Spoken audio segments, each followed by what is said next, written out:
Our all-day live team coverage continues now in Florence, where our Ashley Bowles is breaking down this case and also telling us what a judge decided this afternoon. Ashley. Eric, Rachel, a judge slapped 79-year-old Fred Hopkins with 2 consecutive life sentences exactly 1 week after he pleaded guilty to 2 law enforcers' murders.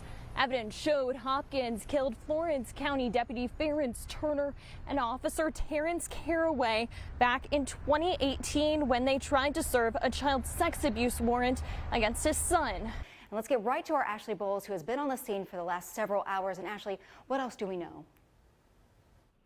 Well, Erica, we don't know what led up to this shooting. We're still asking questions related to that. But officers did confirm to me around 1 this afternoon that they spoke with everyone they believe was involved in this shooting. Now, Horry County police officers initially blocked off 6 different apartment buildings. The scene there is clear now, but it was a much different picture there just a matter of hours ago. What have you seen?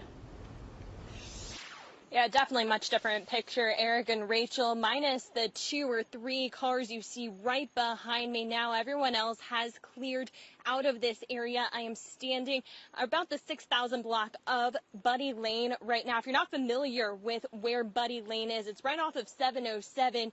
And like Michaela said, our website is a great resource for all of your Angel Tree questions. But you can also call us all day long today. My friend Sarah's right here answering some phone calls. Firebird Recovery was only in this location for a little over a month. As you can see, this door is now locked. A zoning violation pushed the nonprofit out.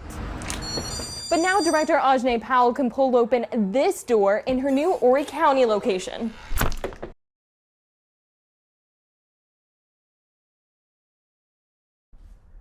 The Good Book on a long empty pew, a stained glass window, and a cross at the altar. Things you'd expect to find in a place of worship. Married here. Lots of weddings happen here. Over the years, I have probably done a couple of hundred here. Coming back from Myrtle Beach State Park. Funerals, midnight prayers, and sunrise praises too. Exactly what the founders of the Travelers Chapel had in mind when they designed the space nestled right off Highway 501 that rivals in size with some backyard sheds. 24 by 12. It is a tiny chapel. It's actually one of the smallest churches or chapels in the United States. Since 1972, when this chapel first opened, no one has ever been locked out. Day or night, no matter the time, this chapel stays open.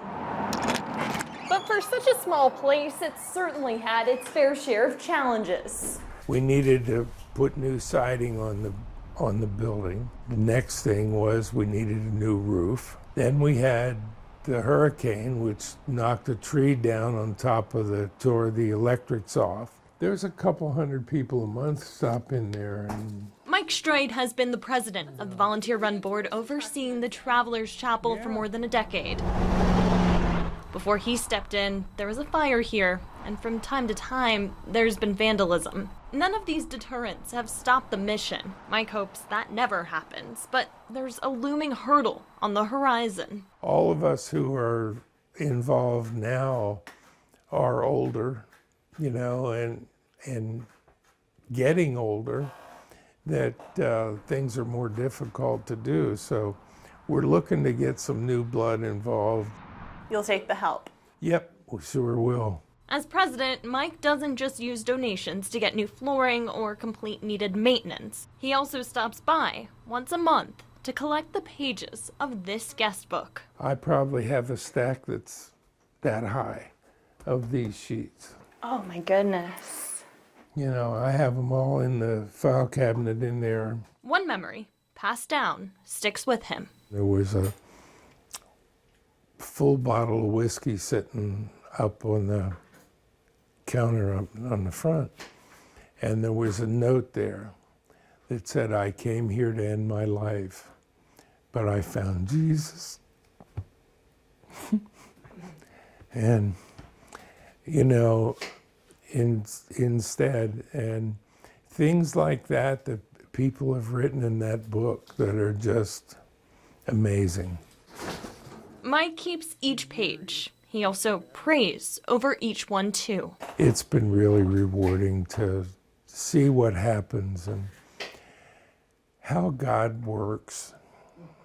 You know, people say that they walked into the chapel and they could feel the Holy Spirit, you know, and that's amazing.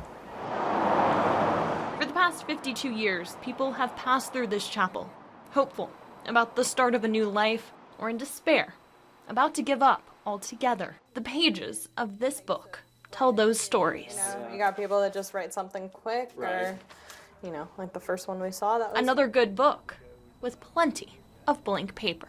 It's just a great little place. People are anxious. Going to the doctor isn't always an easy thing to do. Not knowing who your doctor is or how to get treatment makes it even harder. About early February, we had patients showing up at our door with stitches in place, and they said that their doctor's office had closed. And so we found out from the patients that the dermatology office down the hall here had closed, and these patients were seeking care. It was a few weeks later, Dr. Brandon Coakley of Waccamaw Dermatology found out he would be the one to take custody of about 50,000 patient records from the Dermatology and Skin Cancer Center of South Carolina. And my understanding is that there are tens of thousands of patients with records at this practice, and access to that's really important for ongoing care. This order from the South Carolina Department of Labor Licensing and Regulation names Coakley as the custodian of records for the shuttered dermatology office. It's the first time the Medical Board of South Carolina has appointed a record custodian since the board was given that authority back in 2016. Coakley says Dermatology and Skin Cancer Center has had an office next to his for about 10 years. Horry County records show the center does have an active business license, but it expires at the end of this month on April 30th.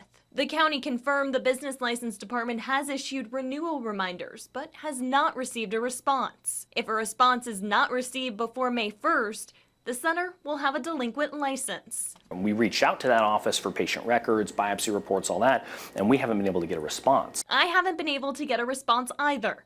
The SCLLR order says the center was owned and operated by a Dr. Joseph Masessa, but Masessa died in a plane crash in 2019.